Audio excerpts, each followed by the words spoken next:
this is Ken. How you doing? I'm well, man. How are you? Doing good, thanks. Rocking. Awesome, man. Well, I appreciate you reaching out to do the interview, man. Oh yeah, well thank you so much. Absolutely. Where are you out of? I'm in Ottawa, Canada.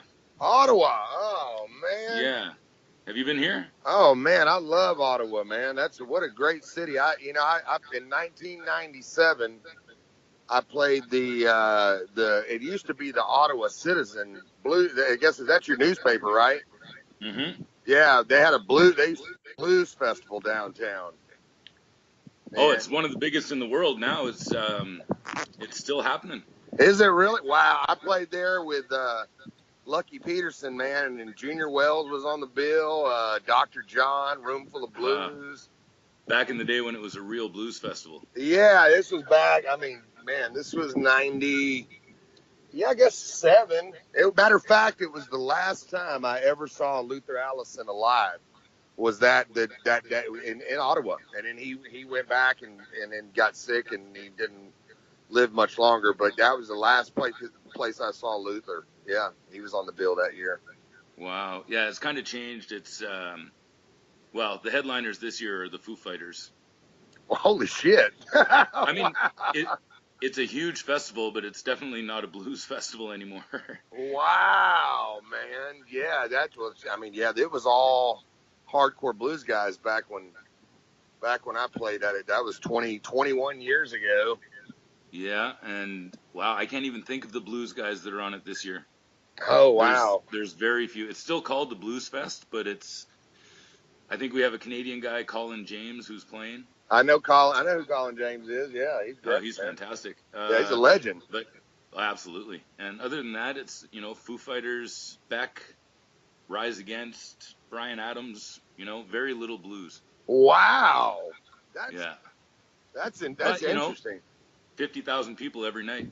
Yeah, I remember when we played, it was amazing, man. I mean, even, 20 years ago, it was unbelievable. I mean, man, it was just a really great time. So I love Ottawa, man. Ottawa was a great city and I just had a great time there and it was just a wonderful experience. So that's the one and only time I ever played in Ottawa. Well, get back here then. We need to. Hopefully we can get back there sooner than later. Well, yeah, because you got a brand new album coming out. Yeah, we sure do. It's coming out Friday, matter of fact. Tell us about it. It's man, it was quite the labor of love, man. It was made over a 5-year period, man, of a lot of ups and downs and some serious hard times, serious good times, and man, it was kind of an autobiography, but then it was also a biography because I was writing about kind of what I was going through, but then I had some great songwriters involved that were also kind of writing biographical songs for the album. So it was really interesting, man, because I've never experienced anything like that before. Because these are great songwriters, and one in particular, Joey Sykes, who's the lead guitar player in the band The Babies. He was presenting me. He was like, man, here's a song I wrote about you, as opposed to, hey man, here's this great song I got, check it out. You know what I mean? It was like, not like pitching songs. It was like a song, like people were looking at my life from the outside looking in and writing songs about me, like Down to One Bar and The Real Deal and Raise Some Hell, were written by, people that were watching my life kind of happen and then wrote stories about it. So it was an interesting experience to kind of go through some of that. But all in all, man, it was quite an experience recording. We did 2 Supersonic Blues Machine albums. I was in another band called the Supersonic Blues Machine. And so while we were started it, most of it before we did the first record. That's the first 3 tracks of the album was what led to Supersonic Blues Machine actually happening. So we started recording in the end of 2012 when Fabrizio Grassi and I first got together, and then a week or so later, Billy Gibbons called him to do some work, and so while he was doing some work for what he thought was going to be ZZ Top, which ended up being what we used for Supersonic Blues Machine. Billy was asking him what he was up to, and so Fabrizio played him the tracks that we had done, which was the title track, Tell the Truth. It was Down to One Bar, and I believe Mr. Lucky were the first three tracks. And so he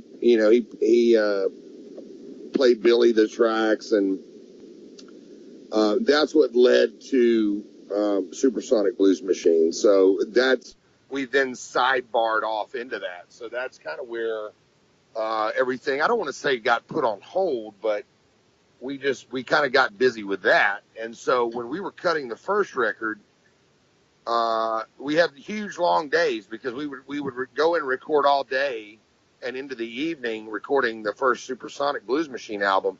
And then we would take a long dinner break or whatever. And back when I was still drinking, we'd go have some drinks or whatever, and then we would go back in and record another 6 hours. So they were like 20-hour days, that we were doing for, weeks at a time. So we would record the first half of the day. We'd record Supersonic Blues Machine. And then at night we would record, we would work on my records. So that's what and it was kind of fun time because Supersonic Blues Machine was very serious and very, very highly produced and very polished and very, well put together. And on my stuff, it was a lot more, I don't want to say relaxed, but it was, it was a lot more, it was a little more raw and a little bit more, kind of more like fun time, where, at the end of the day. So over the course of those two albums that we did with Supersonic Blues Machine, that's kind of how they were born out of. Basically, I guess we were using Supersonic Blues Machine studio time to record my stuff. So that's kind of how that ended up working too. So, I mean, so it was a very serious labor of love and one in which, a lot of hard work went into. So, I was very proud of how it came out. Now that Supersonic Blues, fantastic album, by the way. I loved it. I got to ask you, how do you know Billy Gibbons, and how do you get him to play on an album? I mean, he's serious legend. That's, and not just that, but you also got Robin Ford and Steve Lukather and Walter Trout and Eric Gales. How do you do that? Well, they were all my friends. First off, all of them were great friends, and we all have mutual adoration and mutual respect. To go back to Billy Gibbons, I've known Billy since I was 16 years old. So I met Billy in Dallas at an old blues club and it was a great restaurant blues club called the Greenville Bar and Grill. And they had a great Monday night jam session. And matter of fact, before he passed away, Stevie Ray Vaughan used to hang out in there quite a bit. Not long before he passed away because he was back living in Dallas. So there in the late 80s, there was about a decade where Greenville Bar and Grill was a very popular spot from the late 80s into the late 90s. It was a very serious spot. So we had a great jam session there on Monday nights. It was very famous, and a lot of very serious A-list musicians and definitely, very famous blues guys, if they were in town or if they were visiting, would stop by and they would sit in or just hang out. And so next to the Greenville Bar and Grill was a very Italian restaurant called Torelli's. And so I had just gone for the first time to the jam session at the Greenville Bar and Grill, and Billy Gibbons was next door at having dinner with a friend at Torelli's. And this was around the time that they had just moved over to BMG, and the Antenna came out, and Pincushion was a big MTV hit, and it was still in the days of that. So Pincushion had just come out, Antenna had just come out, and so so you know they were still riding high pretty seriously on MTV at that time, and so Billy, at that time, he had bought a loft in downtown Dallas, so he was living in Dallas. So he was there having dinner with a friend, and I sat in at the Greenville Bar and Grill, and I got up and I did an entire set of Jimi Hendrix. I did the whole thing. I did Purple Haze, Foxy Lady, Voodoo Child, all this, just like complete Hendrix medley set. Brought my little Strat down there, and Billy was having dinner, and he heard somebody next door playing Hendrix and through the wall. And so he was like, man, I got to go over here and see what's happening. And that's how we met. So when I came off the stage, the manager of the club grabbed me and he said, man, there's somebody in the back that wants to talk to you. And so halfway, I still had my guitar on, and halfway to the back of the room, I could see kind of the silhouette of Gibbons, and I was like, wow. So it's a great memory. Fantastic. And you were 16 years old at that time? Yeah.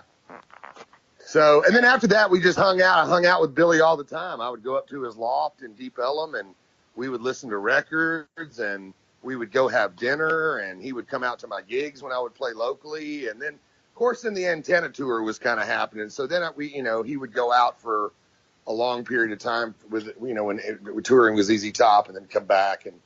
And we hung out quite a bit, rode around in the hot rods around town. And, he began to be a mentor to me. And that's when it all came with Billy. It's an amazing story.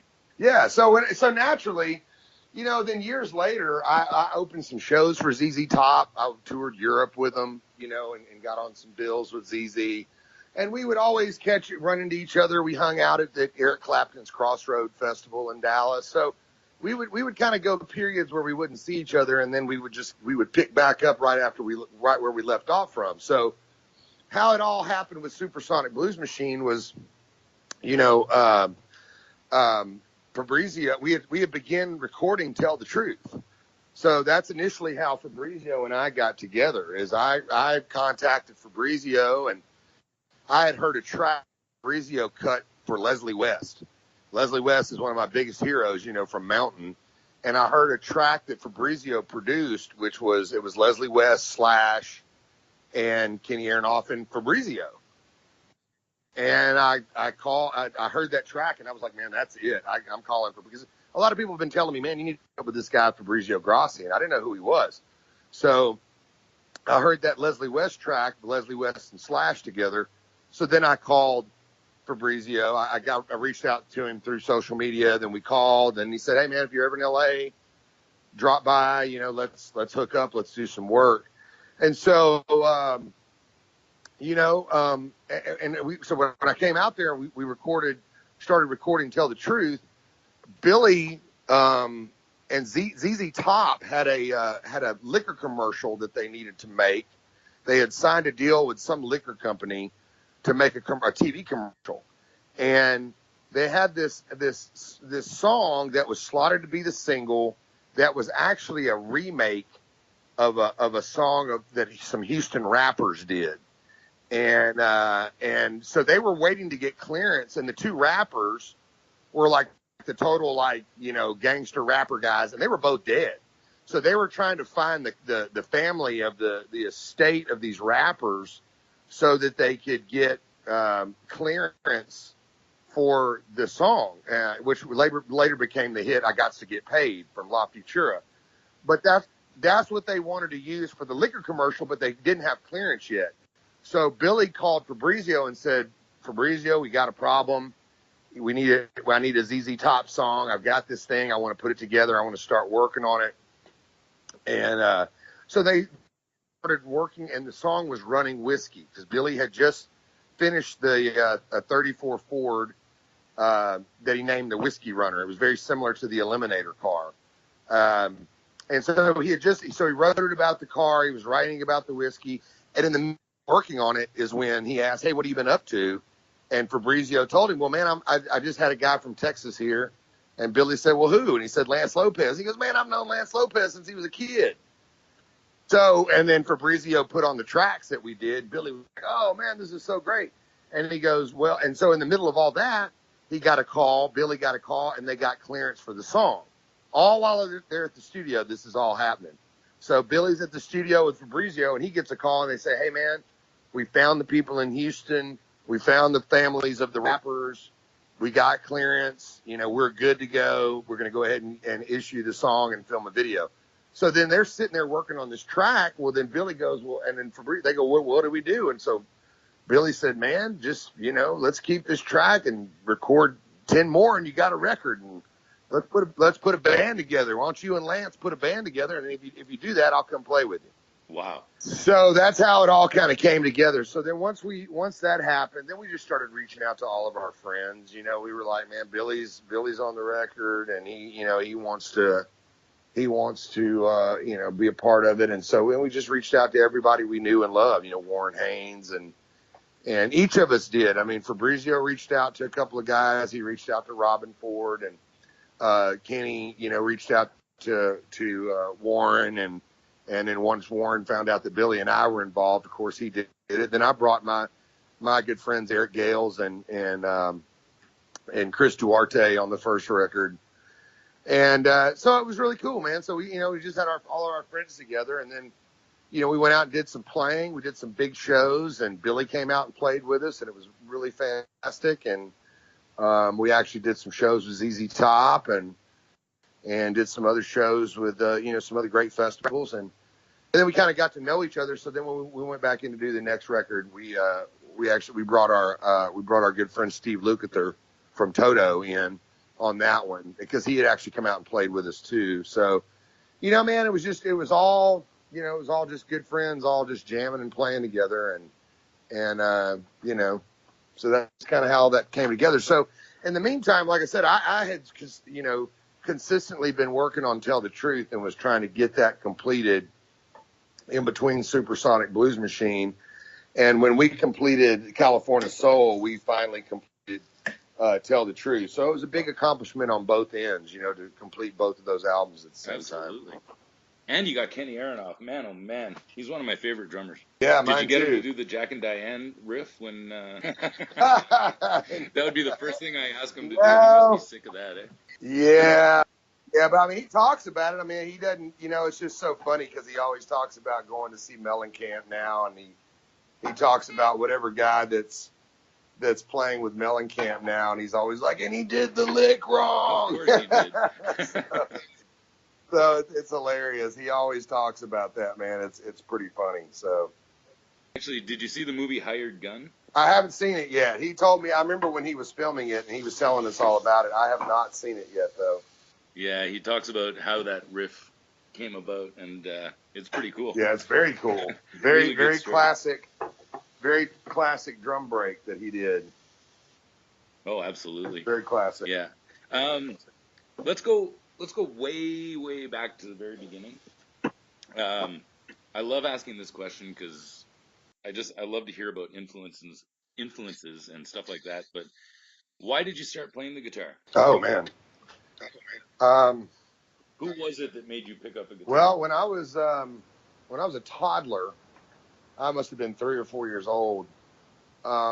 We had an old Betamax video cassette player, and this had to have been late 70s or it was probably very early 80s, 80, 81, maybe somewhere around there. And my dad had the footage of the 68 comeback special of Elvis Presley. Scotty. And yeah, so Elvis, so there's this footage of that 68 comeback special where they're all kind of sitting in the round, and Elvis is wearing like this leather jumpsuit thing, you know, and they all sat, and it was, Scotty Moore and DJ Fontana. Well, my dad and Elvis Army together, so they knew each other from Shreveport, Louisiana, from the Louisiana Hayride right before Elvis really broke. I mean, he lived in Shreveport for 18 months, and he played the Louisiana Hayride every week. And so my dad and him met at the Louisiana Hayride and would hang out after the shows and were buddies. And then, as fate would have it, they wound up in Germany in the army together. So it was a really strange kind of culmination of stuff, and they were very, very good friends. Elvis, my dad was in law enforcement, and he was a police officer and a homicide detective, and Elvis had a very great deal of respect for my dad. So they were very, very close friends. And so while I'm watching this on the video screen, I look over next to the TV, and there's a framed picture of my dad and Elvis next to the TV. So I'm like, okay, well, there's this guy on TV, and he knows my dad. So all I know is he's my dad's friend. I don't know that he's Elvis. I don't even, I'm just a little kid. I'm just like, he's just a guy with a guitar, and they're all hanging out and laughing. I thought, man, this is the greatest thing I've ever seen in my life, was these guys sitting there playing, and Elvis, like, the whole thing. So, and then he was my dad's friend. So, and my dad spoke very, very reverently about him, and he was my friend, and we were buddies, and blah, blah, blah. And then so it wasn't until I got older that I realized how monumental Elvis Presley was. I had no idea. I just knew him as my dad's buddy because I had a bunch of pictures of him and my dad in the Army and all this other stuff. So, so anyway, that was really it. So once I showed interest in wanting to play guitar and being a guitar player, my dad fully supported it, man. So he was like full all in, really supportive.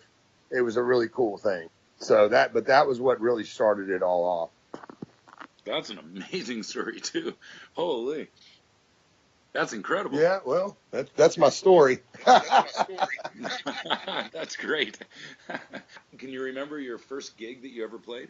Oh man, I think it was in somebody's. I think it was in in junior high school. We would play gigs and underneath carports and garages for kid parties, and I had a little band in junior high, 6th or 7th grade or whatever, and we were playing. All the kids would get together, and we would go over to one kid's house and get under the carport, try to play, covers, So it was, we were playing a lot of Zeppelin and AC/DC and whatever songs. I don't even remember what the material was. It seems like it was a lot of rock covers like that. So, those were the first real gigs. The kids would have a party and order pizzas and have sodas, and we would be the band. So we would either play in the garage or the parents would let us play in their living room. We'd set up in the living room and play. Those are brave parents. Yeah, exactly. One thing I liked about listening to your CDs, you've got a lot of different tastes, I guess. I mean, you're really bluesy, but you're rock. Right. You know what I mean? So you just mentioned AC/DC and Zeppelin as your rockin' influences. Who are your big bluesy guys? I know they were bluesy as well, but that was the thing. Growing up and playing, growing up in the '80s as a guitar player and playing guitar, it was really hard. It wasn't really cool to play anything other than just the rock that was happening at that time. Right. That whole shredder rock, the Van Halen, the Ozzy Osbourne. Everybody wanted to be, when we were kids, everybody wanted to be Eddie Van Halen or Randy Rhoads. And when I heard Jimi Hendrix, I was like, my God, that's it right there. And everybody was like, what, man, that stuff is old, and that it wasn't cool to be into that. Like I remember going backwards. Zeppelin was still really cool in the '80s. It was very cool. But that's when I went back, and that's how I discovered, the English bands, all the bands from the UK, late '60s and early '70s, that were all basically blues rock bands. And so from there is how I discovered blues. So I was looking at the Cream album covers and Led Zeppelin, looking at Willie, reading the credits and seeing Robert Johnson and Willie Dixon and Sonny Boy Williamson, and seeing those names on the credits of the rock albums. And I would go backwards and then try to find those guys. And so in the 80s, it wasn't cool. I mean, I played naturally. I played more of a bluesier style as opposed to more of the Van Halen, Randy Rhoads stuff. So, and the kids were like, man, you're playing all this bluesy stuff. And it wasn't a good thing, So I was like, well, man, that's just how I play. And that's just what I love. And so when we moved to Dallas from Louisiana, 2 weeks after moving there, I went to see B.B. King. And so I knew my dad had introduced me to B.B. King, and he was like, he's the greatest blues singer ever. And my dad actually knew B.B. King and had worked security for him. He also knew B.B. King. And, he was like, he's great. So I went to see B.B. King. Well, when we got to the B.B. King show, there was a lot of other artists on the bill, a lot of great artists. And we went to see B.B. during the afternoon. Everybody was walking around with these T-shirts on that had SRV on them. And I was like, what does SRV mean? I had no idea what SRV was. And Stevie Ray Vaughan played. So it was just completely mind-bending. I mean, it was like a complete, just mind-blowing experience. Because number one, I had no clue who Stevie Ray Vaughan was. Never heard of him. Didn't know who he was. Never seen him in my life. We went to see B.B. King. And then everybody had these SRV T-shirts on. And so to see B.B. King and Stevie Ray Vaughan play together was the first blues jam I ever witnessed. I was probably 10 or 15 feet away from them, right up front, watching Stevie Ray and B.B. King trade licks. So at that point, that's when it was confirmed to me, and it was kind of, legitimized that, man, it's cool to play the blues. And I don't care what anybody else tells me ever again. I'm going to play the blues. And so I'd had all this rock influence as a kid. I'd had all these people and still even later on in life telling me, man, you need to be a rock guy. You need to play rock. This is what, I was in those kind of bands, but it was the blues is what I was drawn to. So what I did is the very next day after seeing Stevie Ray Vaughan and B.B. King, of course I went and bought Stevie Ray Vaughan records because I was like, oh my God, who's this guy? I'd never heard anybody ever cover Jimi Hendrix. And that's what I always was looking for whenever I went to see Van Halen or AC/DC or, any of those bands in the 8 Kiss or anybody else. I was like, nobody can play Jimi Hendrix. And that's why. And then I went and saw Steve Vaughan, and he played did the whole Voodoo Child Sight Return and the whole everything. And it was just mind blowing. So, but the next day I went out, of course I bought some Steve Ray Vaughan records.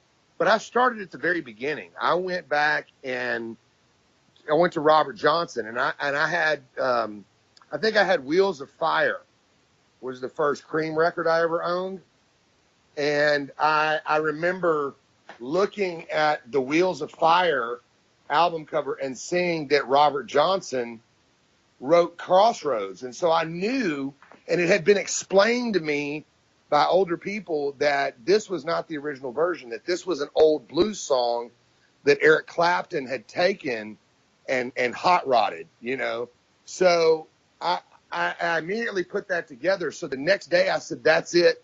I'm going to go find this Robert Johnson guy because it's got to be very serious. So I went out the next day and bought The King of the Delta Blues Singers by Robert Johnson. And it just completely absorbed. I bought Robert Johnson, Muddy Waters, some more B.B. King, and just started in that whole world. And once I heard Robert Johnson, I just went, oh, my God, I have to find everybody that ever played Delta blues or country blues and just absorb it. And that's what I did, man. I mean, there was those years period in the early 90s, especially when, the rock and the metal stuff was ending and grunge was happening. And that's all the kids around. If you were a musician and you were a kid, that's all the stuff they were playing. And I was over here listening to Robert Johnson and Son House and Book of White and Blind Willie McTell and Blind Willie Johnson. I mean, that's the kind of stuff I was sitting. And I mean, the kids thought I was a total weirdo, because I was sitting around listening to. And I mean, that was back in the days where you had to go to, if you wanted to find a Delta blues guy, you had to go to the library and dig through cards. You know, there was no internet, there was no Google, there was none of that. I mean, you had to go to the library, you had to go to record stores, you had to really research these guys and really dig hard to find it. And I went to my stepfather actually graduated from the University of Southern Mississippi, and we went on a trip back there. And in the basement of the library, they had a record. They sold used vinyls and used books. And I went into the basement of the library of the University of Southern Mississippi on a trip out there and found crates full of Delta Blues records, and they were like 10 cents each. So, man, I bought everything I could. I mean, I carried an entire crate out of that place and bought stuff that had, you know, the most obscure Delta Blues people that, like, you've never heard of. A lot of Alan Lomax recordings, you know, and just brought all that stuff home. And so, I really immersed myself into Delta Blues and country blues, and then worked my way up through the Chicago guys of Muddy Waters and More James and all this Jimmy Reed and Howlin' Wolf and everything that happened in Chicago. And then started working my way back to John Mayall and Alexis Corner and those guys in England, going through the Yardbirds and the Stones and then later Cream. So then all the English bands then made sense to me. And then I went, wow. So it started at a Cream album cover, looking at Wheels of Fire and reading Crossroads, and then going all the way back through that research. So mind you, it wasn't very popular, especially as a kid trying to get into bands that were playing Nirvana and Pearl Jam, you know, to show up with a pile of records from the 1920s. You know, I was listening to all this crazy music that I'd got from the library. They were like, "Man, well, you are a complete weirdo." You know? Yeah, but what are they listening to now? Probably the same stuff. Right, exactly. So that's kind of how it was for me. I mean, I was totally immersed into the very beginning all the way through the entire lineage of it, you know. And of course, my more modern style of playing, you know, really came from Freddie King, Albert King, B.B. King. I mean, that's what shaped, I would say that's what really shaped my more significant influence of lead guitar playing really came from those three, you know, B.B. King, Freddie King, and Albert King, you know. So it all just made so much sense once I went backwards and began studying all of that music. So it you know, there's too many to even list. I mean, you know, I have to narrow it down sometimes, but those were the ones that, you know, that whole world was what, you know, really just shaped everything. And then you just kind of took it and made it. Well, yeah. I mean, I started mixing it in with kind of what was happening, you know, still with the rock influence, and you know, there was some updating of things that happened, because it was like, how do I take the blues and update it to what's happening now, like Eric Clapton did, you know, like Jeff Beck did, like Jimmy Page did, like Stevie Ray Vaughan did, like Johnny Winter did. I mean, these guys, like Billy Gibbons. I mean, these guys were taking the influence of those same exact records I was listening to. I mean, and half of those records I was told to go listen to by Billy Gibbons and by Johnny Winter. I mean, they were the ones that said, "Hey, you need to go buy this record. You need to go listen to this record," or they would give me the record. I mean, Billy still today will email me a track and go, "Check this out." He'll send me some Elmore James, you know, and go, "Check this out," you know, and I'll be like, "Where did this come from? I thought I heard everything," you know.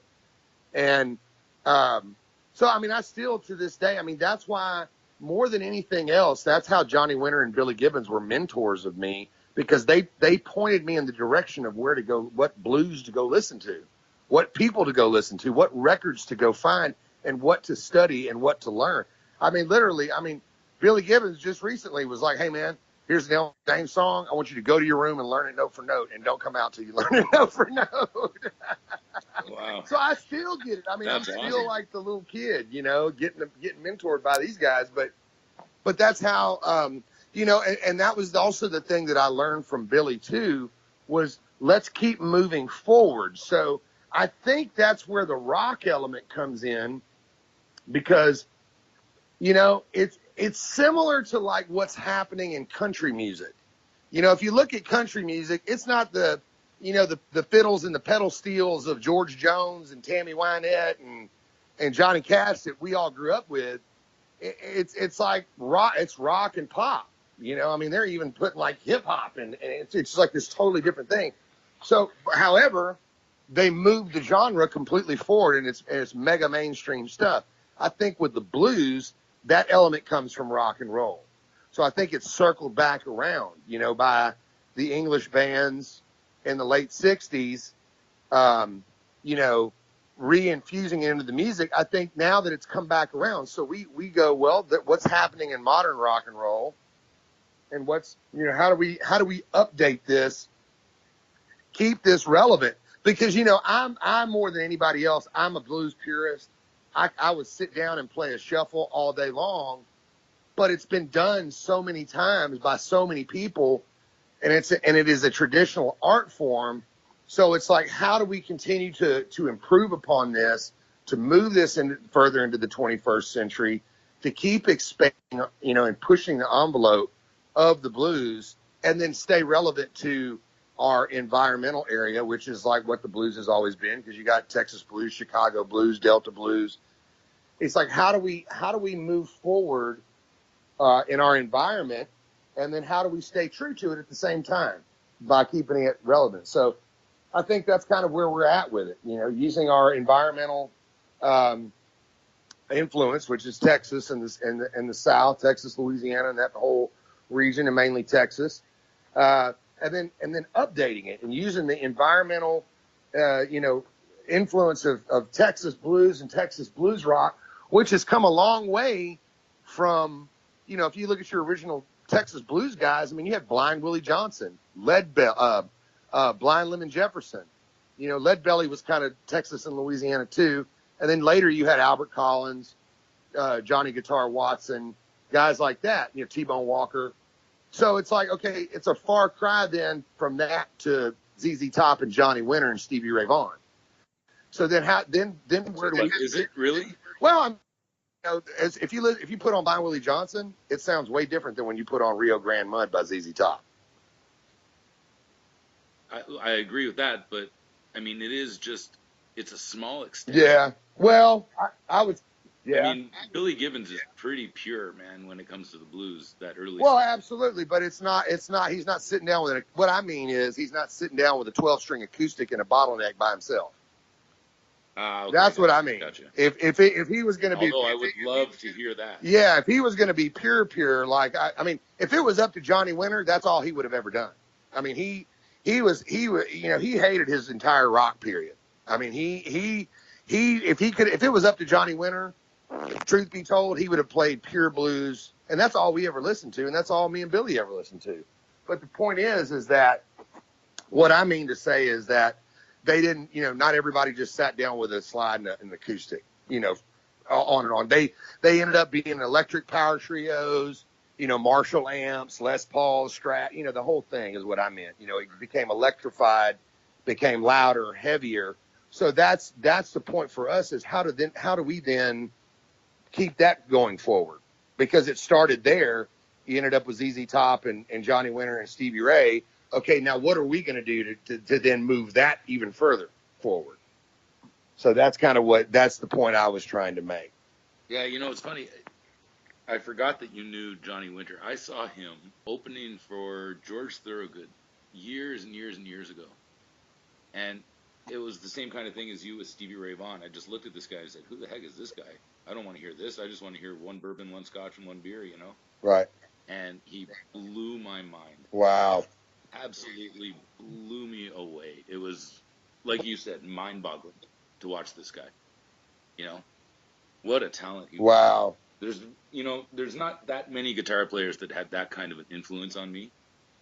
You know, but Johnny Winter, when I saw him, after he finished, I was just like, George who?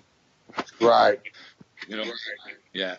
Unreal player. Yeah, it was pretty monumental, and he you know, we had a lot of family from the same area, you know, where he was from in Texas, and you know, we were just very, very close, man. You know, we just were immediately just had such a tight bond, and I mean, I learned so much from Johnny. It was incredible, So he, and that's all me and Johnny Winter, whenever we hung out at the house or we were on the road on the bus together. We didn't listen to any music that was newer than like 1948. I mean, we every now and then would listen to Muddy and the Chicago stuff from the mid 50s, but that was pretty much it. I mean, everything was acoustic blues, that we were sitting around listening to all day, every day. So it was like we started putting on, Muddy Waters and Elmore James. That was like new music. So it's so crazy that you sit back and you listen to the Johnny Winter and stuff. And, like I said before, I mean, I shouldn't say he hated it, but when he played rock, it was more of a, it was a commercial thing. It was a thing from his management, and he did it very well. It was, it came naturally to him. However, he wanted to continue to what he told me directly was he wished he could have stayed a pure a blues band, kind of what he was doing with Tommy and Uncle John. And, and I believe his management pushed him into being more of a rock band, because I would always tell him, man, how influential that era was. His early 70s period was hugely impactful on me.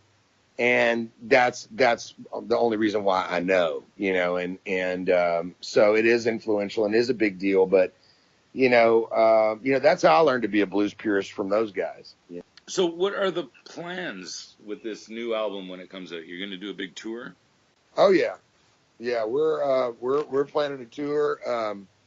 We're getting ramped up. Matter of fact, I'm headed over. We're doing the CD release party tomorrow night over in Dallas. We're doing a CD release weekend in Dallas and Fort Worth. And then I'm headed over to Europe next week. I'm going to be touring.